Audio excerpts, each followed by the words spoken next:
Hey guys, welcome back to my channel.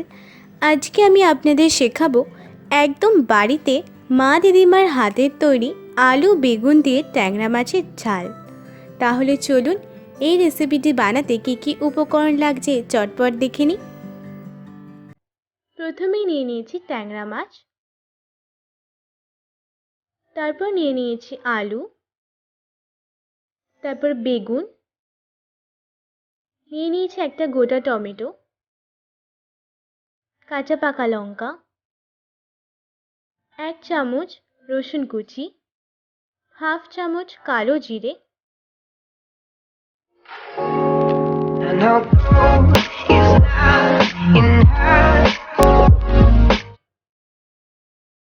এরপর আমি একটা ননস্টিক কড়াই নিয়ে নিয়েছি আর কড়াইটাকে গরম করে নিয়েছি। এরপর দিয়ে দেব 3 টেবিল স্পুন সর্ষের তেল।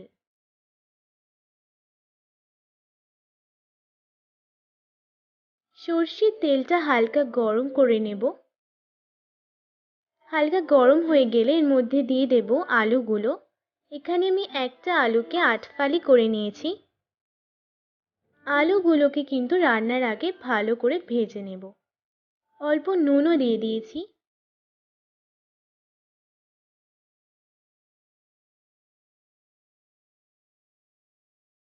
দেখুন আলুগুলো কিন্তু ভাজা হয়ে গেছে। এবার এটাকে একটা পাত্রে তুলে নেব। এরপর ওই তেলের মধ্যে আমি বেগুনের টুকরোগুলো দিয়ে দিলাম। বেগুন যেহেতু খুব নরম হয় তাই বেশিক্ষণ ভাজা যাবে না, হালকা ভেজেই উঠিয়ে নিতে হবে। এখানেও আমি পরিমাণ মতো নুন অ্যাড করে দিয়েছি।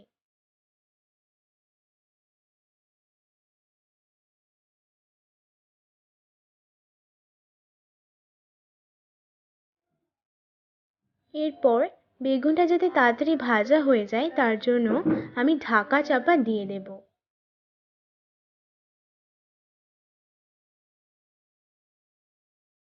2 থেকে 3 মিনিট ঢাকা চাপা দিয়ে রান্না করার পরে বেগুনগুলো হালকা করে ভাজা হয়ে গেছে। এবার ওই কড়াইতেই আরও বেশ কিছুটা সর্ষের তেল দিয়ে দেব। এই রান্নাটা কিন্তু পুরোটাই সর্ষের তেলেই হবে। ফোড়ন হিসাবে দিয়ে দিলাম কালো জিরে। ভালো করে নেড়ে চেড়ে ওর মধ্যে দিয়ে দেব কাঁচা পাকা লঙ্কাগুলো।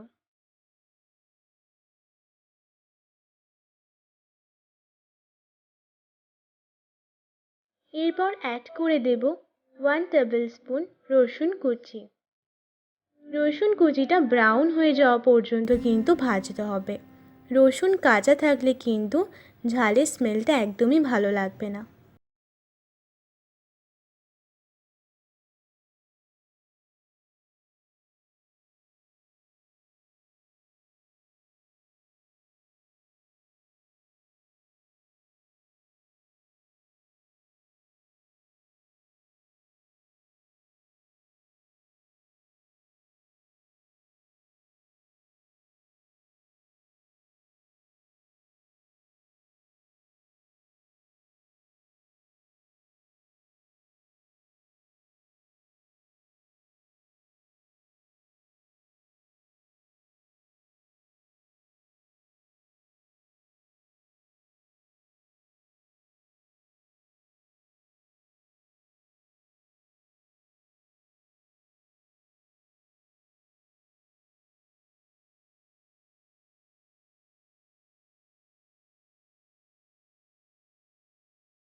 দেখুন ঝোলটা ফুটে এসছে।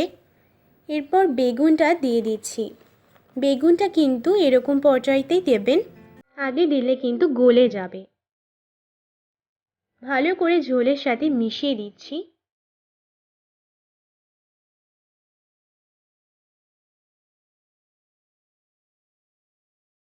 এই পর্যায়ে আপনি নুনটা একটু টেস্ট করে দেখবেন। এর মধ্যে দিয়ে দিচ্ছি মাছগুলো, দিয়ে আমি এপিট ওপিট ভালো করে উল্টে দিচ্ছি যাতে ঝোলটা মাছের মধ্যে ঢুকে যায়।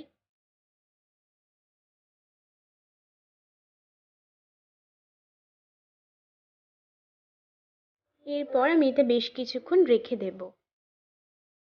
দেখুন ঝোলটা কিন্তু একদম রেডি হয়ে গেছে। এরপর আমি গরম গরম সার্ভ করে দেব। দেখুন আমি এখানে আলু ও বেগুন দিয়ে ট্যাংরা মাছের ঝালটা সার্ভ করে নিয়েছি। দুপুরবেলা গরম ভাতের সাথে শুধুমাত্র এই একটা পদ দিয়ে কিন্তু পুরো ভাতটা খেয়ে নেওয়া যাবে। তাহলে আপনারাও বানিয়ে ফেলুন, আর বানিয়ে খেয়ে কেমন লাগলো কমেন্টে অবশ্যই জানাবেন। আর আমার এই ভিডিওটি পছন্দ হলে লাইক অ্যান্ড শেয়ার করবেন, আমার চ্যানেলটিকে সাবস্ক্রাইব করতে ভুলবেন না। তাহলে আজকের জন্য টাটা।